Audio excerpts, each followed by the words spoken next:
चाकू से हाथ काटोगे तो पीड़ा तो होगी ही, ये बात तो तय है। क्योंकि चाकू का स्वभाव काटने का है तो चोट पहुंचने पर हमारा स्वभाव पीड़ा से चिल्लाने का है।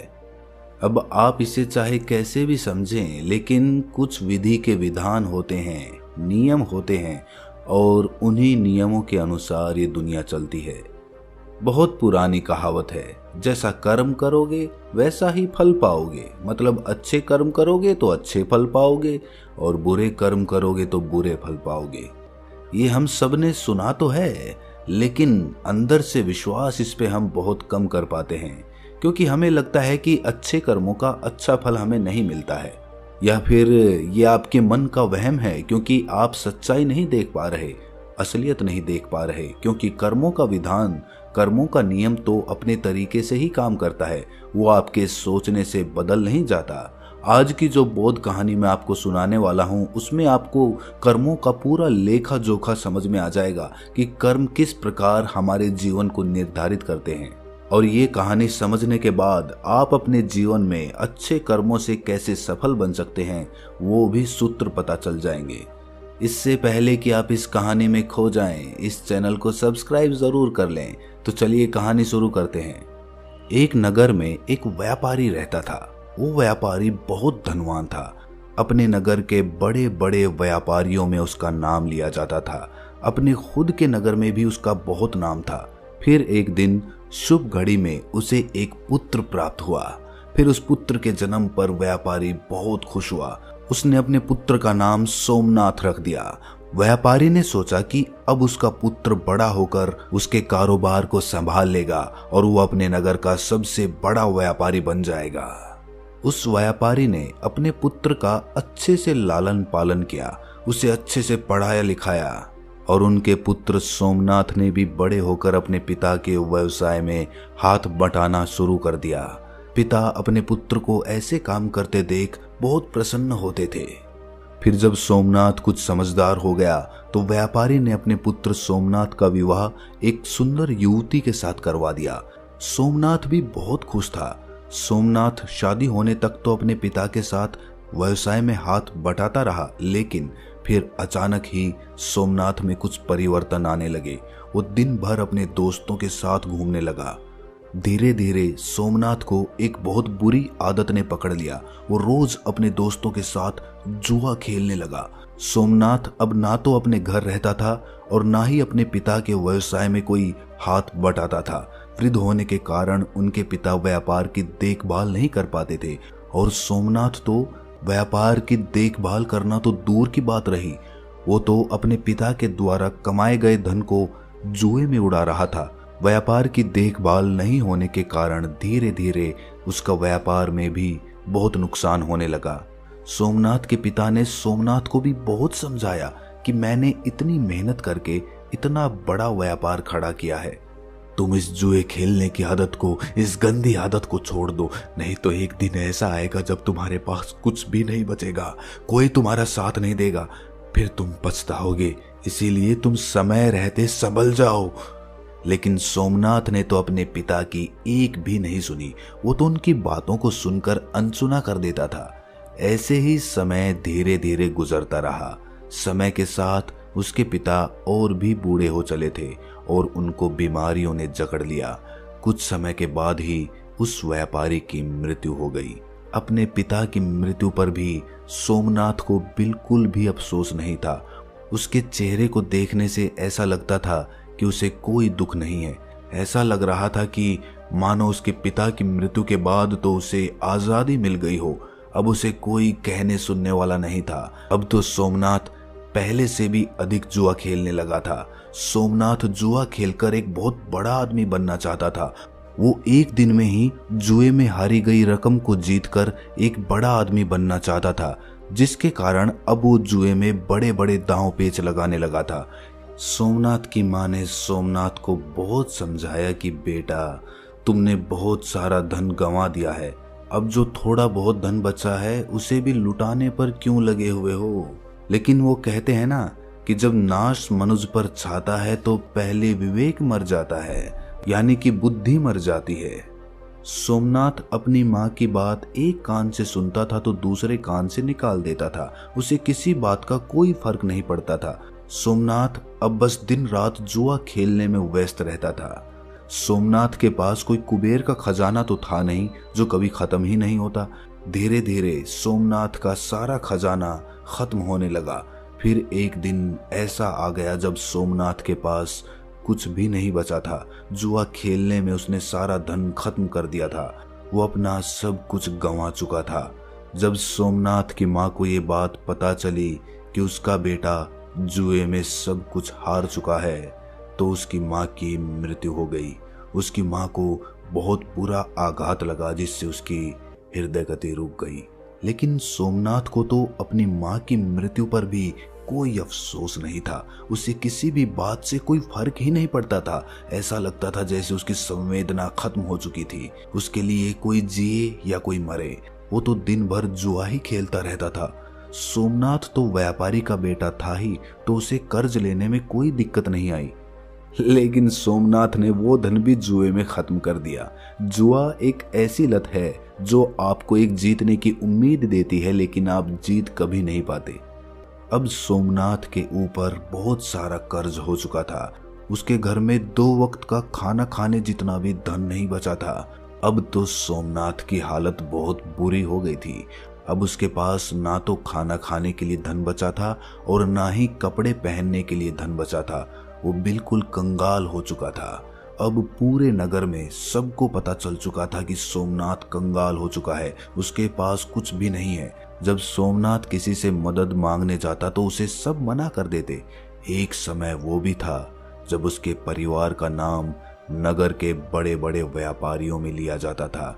लेकिन सोमनाथ की इस गंदी आदत के कारण उसने अपना सब कुछ गंवा दिया था। अब कोई भी उसकी मदद नहीं करता था।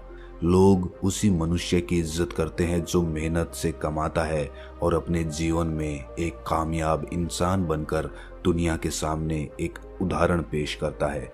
जब सोमनाथ के ससुर को यह बात पता चली कि उसका दामाद कंगाल हो चुका है तो वो अपनी पुत्री की चिंता करते हुए तुरंत ही अपनी पुत्री से मिलने पहुंच गया।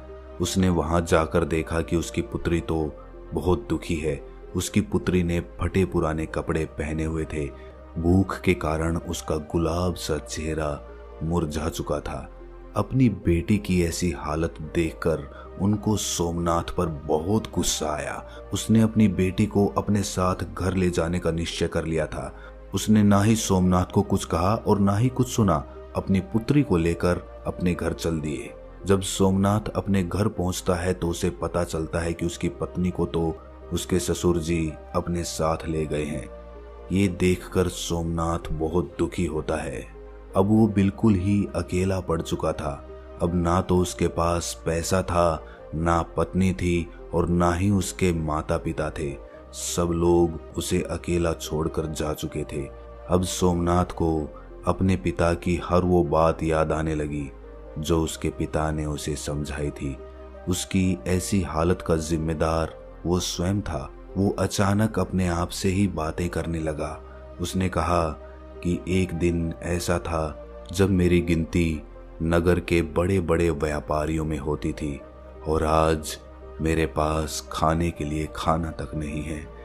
अब मैं मेहनत करूंगा और अपना खुद का व्यापार फिर से खड़ा करूंगा। ये सोचकर सोमनाथ अपने ससुर से मिलने के लिए चला जाता है ताकि वो उनसे कुछ धन उधार लेकर अपना व्यापार फिर से शुरू कर सके।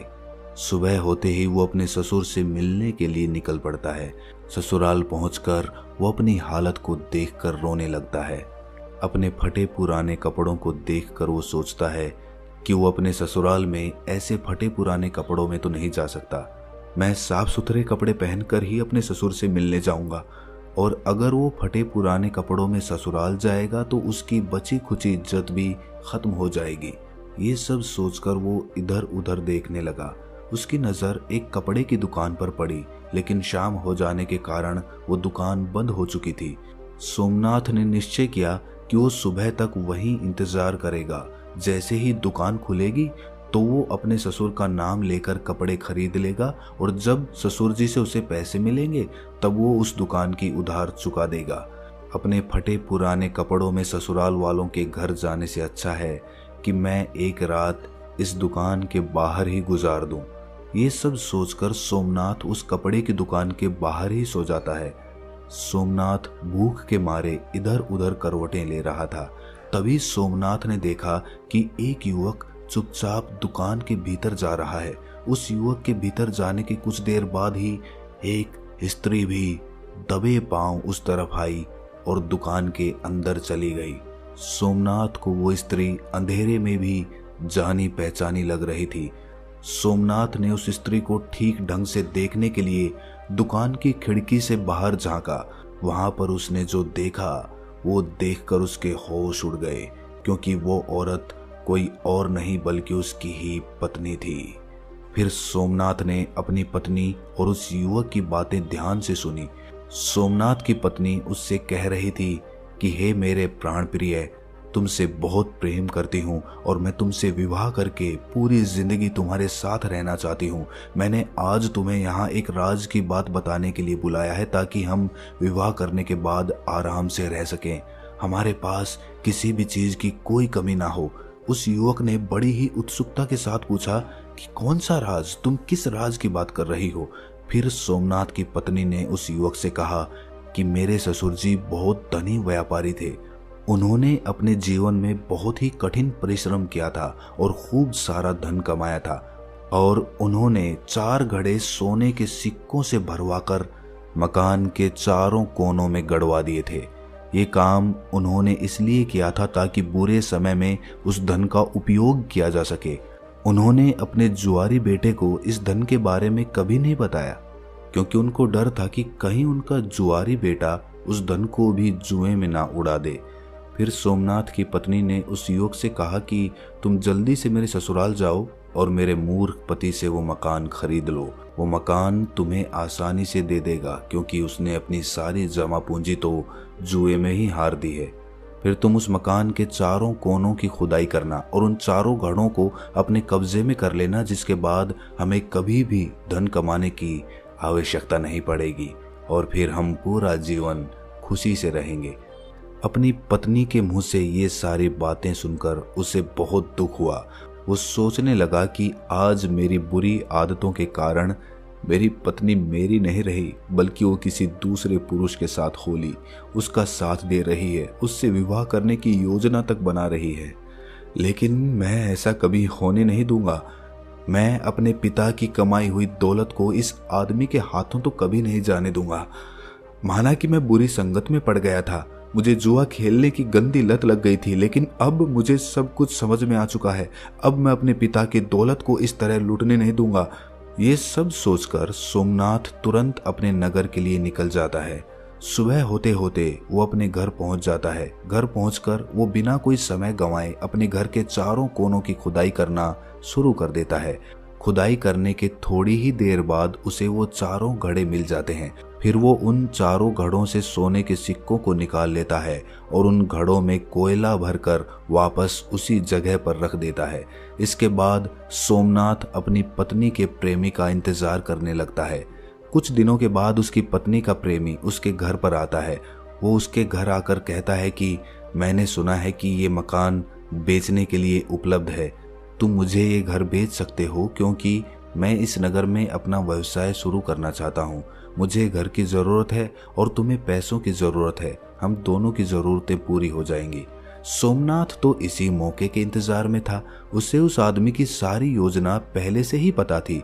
उसने तुरंत अपना मकान उसे बेच दिया और फिर सोमनाथ मकान बेचने से मिली रकम और सोने के सिक्कों को लेकर दूसरे नगर को चला गया, ताकि वो वहां जाकर अपना नया काम शुरू कर सके। वहां पहुंचकर सोमनाथ ने व्यापार शुरू कर दिया। शुरू में उसे बहुत कठिनाई हुई। उसने खूब मेहनत की और अपने से बुरी आदतों को दूर रखा। व्यापार में कभी कभी थोड़ी बहुत ऊंच नीच होती रहती है, लेकिन उसने सब कुछ संभाल लिया। थोड़े से दिनों में ही उसने बहुत सारा धन कमा लिया। फिर उस नगर में रहने वाले एक सेठ की नज़र सोमनाथ पर पड़ती है। सेठ ने सोमनाथ को देखकर ये सोचा कि ये युवक बड़ा ही मेहनती है। इसने इतने कम दिनों में अपने व्यापार को इतनी बुलंदियों पर पहुंचा दिया है। मैं अपनी बेटी की शादी इस युवक से कर देता हूँ। मुझे अपनी बेटी के लिए इससे अच्छा वर तो मिल ही नहीं सकता। फिर वो सेठ सोमनाथ के पास जाकर उसके सामने शादी का प्रस्ताव रख देता है। सोमनाथ ने भी सेठ का प्रस्ताव स्वीकार कर लिया। सेठ ने अपनी बेटी की शादी सोमनाथ से करवा दी। अब सोमनाथ के पास वापस पहले जैसा ही सब कुछ हो गया था। उसने धन कमा लिया था, इज्जत कमा ली थी, शादी भी हो गई थी। अब उसके पास सब कुछ था। अब सोमनाथ अपना जीवन खुशी से जी रहा था। अब उसके पास किसी भी चीज की कोई कमी नहीं थी। उधर सोमनाथ की पुरानी पत्नी का प्रेमी वो घर पाकर बहुत खुश हो रहा था, लेकिन जब उसने मकान के चारों कोनों की खुदाई की तो उसे सोने के सिक्कों के बदले कोयले के भरे 4 घड़े मिले और कोयले से भरे घड़ों को देखकर वो छाती पीट पीट कर रोने लगा। उस युवक को सोमनाथ की पत्नी पर बहुत गुस्सा आ रहा था। वो सोच रहा था कि काश उसने उसकी बात नहीं मानी होती। अगर मैंने उसकी बात नहीं मानी होती तो मुझे आज अपना धन नहीं गंवाना पड़ता। सोने के सिक्कों से भरे घड़े मिलना तो दूर, मेरे जीवन की जमा पूंजी भी जाती रही। इसके बाद उस युवक ने अपनी प्रेमिका यानी कि सोमनाथ की पत्नी को भी सबक सिखाने के लिए उसे छोड़ दिया। वो वापस अपने गांव लौटा और अपनी प्रेमिका को बुलाया और कहा कि तूने मुझे ठगने की कोशिश की है, मेरी सारी जमा पूंजी तूने बर्बाद कर दी, अब मेरे पास कुछ भी नहीं बचा है। आज के बाद कभी मुझे अपना चेहरा मत दिखाना, चली जाओ मेरे सामने से। उधर सोमनाथ ने अपनी गलती से सीख लिया था कि बुरे कर्म करोगे तो परिणाम बुरा ही प्राप्त होगा। इस कहानी की सीख पर अगर हम गौर करें तो शुरुआत में सोमनाथ जुए का लती था, जुए का आदी था, तो उसके पास कुछ भी नहीं बचा था। वो सड़क पर आ गया था। उसकी पत्नी ने भी उसे छोड़ दिया था। ये उसके कर्म का ही परिणाम था। अगर वो अपने व्यापार को अच्छे से करता तो शायद उसे वो दिन देखने नहीं पड़ते। खैर, जैसे तैसे सोमनाथ को अपनी गलती का एहसास हुआ और उसने अपना जीवन बदल लिया। इससे हमें ये पता चलता है कि हमने चाहे जीवन में कितने भी बुरे कर्म किए हों, लेकिन हम कभी भी नई शुरुआत कर सकते हैं। अच्छे कर्म करने के लिए कोई भी समय नहीं होता, या यूं कहें कि हर समय अनुकूल होता है। और दूसरी तरफ हमें ये भी सीख मिलती है कि अगर हम बुरे समय में अपनों का साथ छोड़ दें, उन्हें धोखा दें, तो उनका भी बहुत बुरा परिणाम होता है। जैसे कि सोमनाथ की पत्नी ने उसे धोखा दिया, लेकिन इस धोखे के कारण उसने अपना सब कुछ गंवा दिया, यहाँ तक कि अपनी इज्जत तक गंवानी पड़ गई।